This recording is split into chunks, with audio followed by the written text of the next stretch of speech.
the 7 intellectual operating laws. What I'm going to do today is introduce you to a critical foundation in your success. This is also can be found in The Ultimate Secret. I have been studying thinking and the creative process for almost 25 years.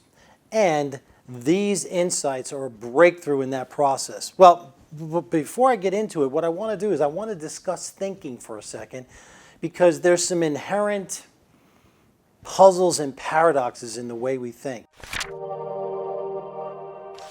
In the scientific method, what we do is we isolate something we want to study. We take a bug and look at it under a microscope. We take a bacteria, look at it under a microscope. We take the stars and look at them under a telescope. With thought, it can't be distilled into a bottle, it can't be dissected in the laboratory, and it can't be looked at under a microscope. Your thoughts are a living, moving, breathing thing, and here's the paradox: as you look at them, they change, and they're at least as smart as you are.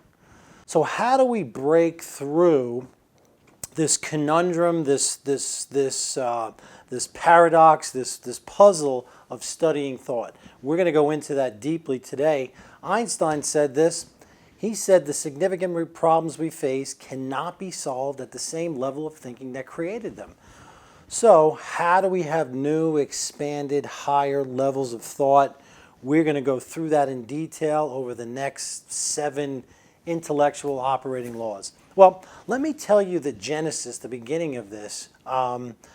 I was in the life enhancement industry, and I found that the results were unpredictable. And this was a very discouraging thing to me. So for the last 18 years, I say, how do we bring predictability to the life enhancement industry? One way to do that is with mindfulness. Now, mindfulness is a big topic in this day and age. At RDT, we have one of the best resources available called the Recreation Handbook for Mindfulness. Another concept we can use is something called self-talk.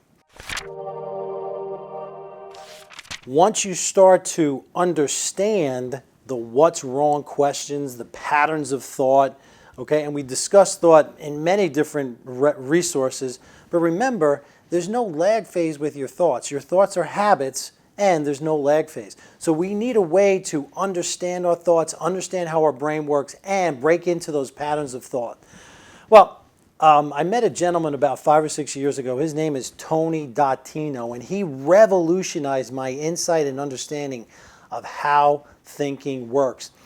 Now, Tony Dottino was a very high-level executive at IBM, and he was one of the progenitors, one of the pioneers of something called 6 Sigma, the number 6 Sigma. And 6 Sigma was a revolution in business process development, business process enhancement.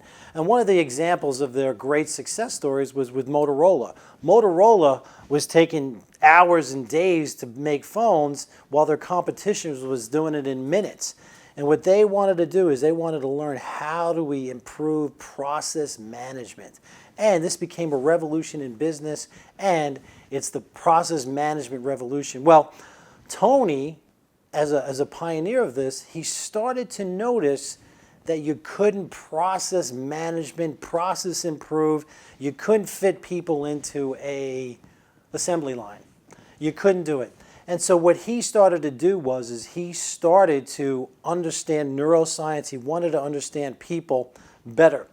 And what he did was he wrote a book called Grassroots Leaders, The Brain Smart Revolution in Business.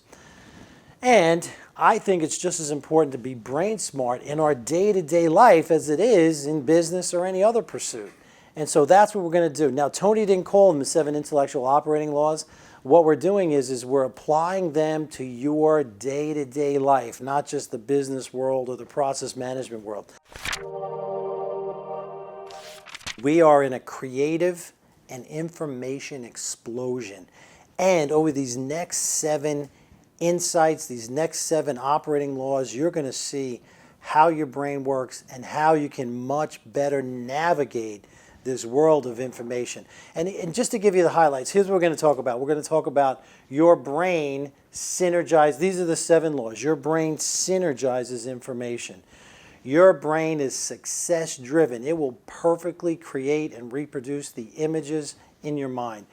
You mimic perfectly. This is the basis of modeling, and modeling is a way to accelerate your success.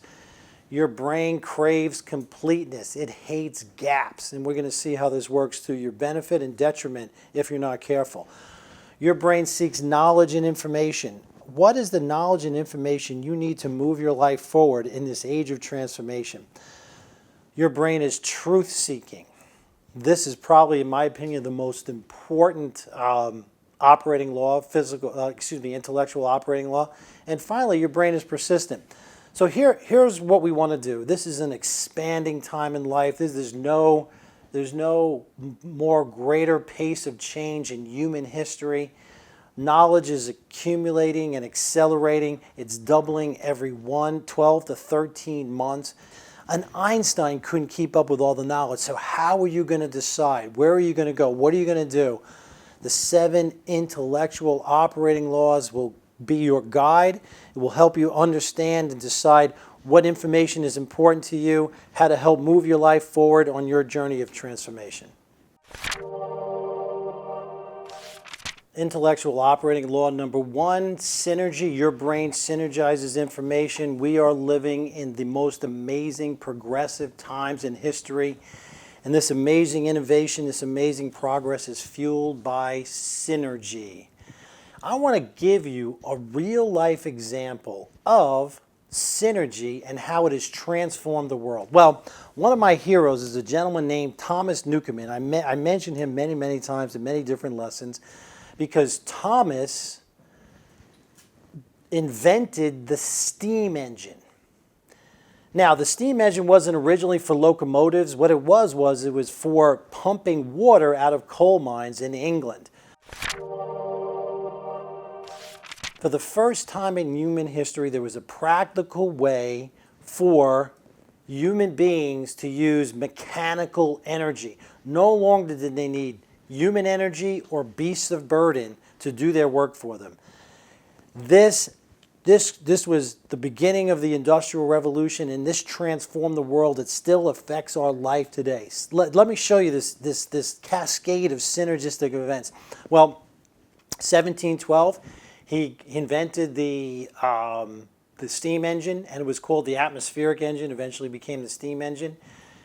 And by the time of his death in 1733, they were all over the world. Well, eventually, James Watt, the same guy from the Watt light bulb, the 50-watt light bulb, he actually transformed with this technology the textile industry. And all of a sudden, work life changed. The cost of textiles, clothing came down. It was amazing. This obviously transformed transportation. Now, all of a sudden, people can move across long distances safely and reliably. It changed the way we move products from one place to another. Well, there was also some very amazing other changes. For instance, now they could pump water long distances, so people didn't have to live right next to rivers. They could irrigate farms distant places from rivers. This was a transformation. It allowed us to expand. They had steamboats. Steamboats now could move up and down rivers, navigate rivers much more easily.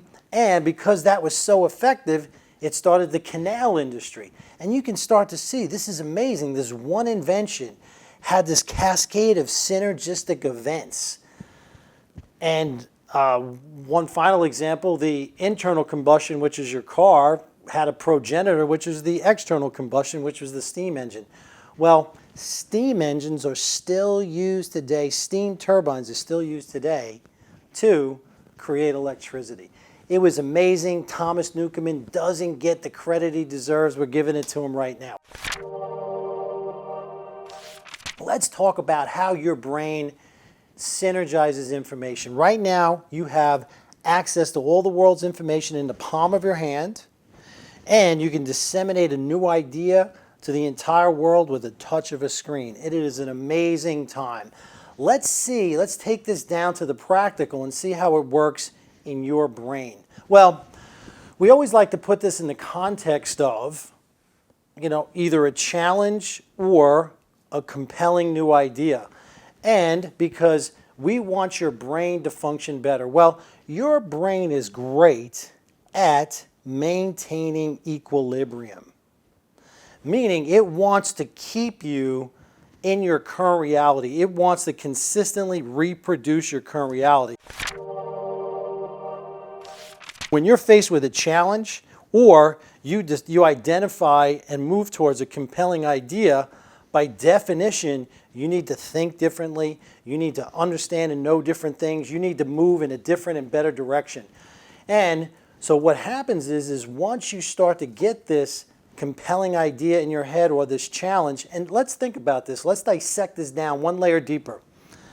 What is a compelling idea? What it really is a proactive challenge. You're putting a challenge on yourself rather than letting external circumstances create the challenges for you. So in either case, what you do is you start to synergize information. You start to seek the information. And this combines with some of the other laws like knowledge and information, which is law number 5. But what you do is you actually start to seek information. And let me tell you how your brain works and how it synergizes information on a personal level. Let's say you're faced with a difficult challenge, something's up in your life, and what you do is you have to make a decision. Well, what your brain does is it actually, in a split second, it goes through all the information that you've had, all the experience, all the trillions of bits of information in your brain, and it comes up with a feeling. Now, if this feeling is positive, moves your life forward, is expanding your life, what you want to do is you want to move, it gives you a level of certainty, that level of assuredness. What you want to do is you want to move forward on that. In the converse, if there's doubts, concern, maybe a little bit of fear, that's your brain working. What you just need is you need to get more information. You don't have the complete answer, and you'll see how all these brain insights work together. You need to find more information. I don't know if you've ever been a part of a mastermind group.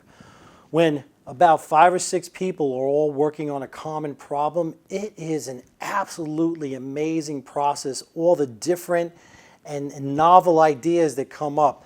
Organizations, in my opinion, one of the key functions is they're a giant mastermind, and the organizations of the future are grabbing onto this concept more and more effectively. And this is what Tony D'Attino talked about. He talked about grassroots leadership, where you allow everybody in the organization, from the bottom, from the front line to the lower management, middle management, upper management, to have input, to use their accumulated knowledge to help the organization. And that's really the creative process of societies and organizations. Accumulating knowledge, okay? Intersubjective story. Every organization has its own special story, what they do and what they do for the public. And then finally, rising complexity, and which allows them to have exchange and abundance. Accumulating knowledge, intersubjective story, rising complexity, which leads to exchange and abundance for this organization. This is an amazing process. All of the most effective organizations, the household names that you know, are using that process. One of my favorite is Leonardo da Vinci. I just read a book by Walter Isaacson, a biography. It was phenomenal. And this was the most curious man in history, from what I understand. He was science, architecture, art, anatomy, unbelievable. And everything he did enhanced everything else. One day he puts on his to-do list, study the tongue of a woodpecker. Now you like, what? What he was doing is he was trying to understand. The woodpecker was hitting his beak so hard on the wood, he said it had to cause brain damage. So he found out that the tongue of the woodpecker actually is a shock absorber for the brain. What is the future of the human race? The future of the human race is accumulating. We're the only animal species in the universe that we know of that accumulates information from one generation to the next. As our population expands, we have more and more innovators who are synergizing more and more information. And this, your brain synergizes information, is progress. Progress and innovation is our future.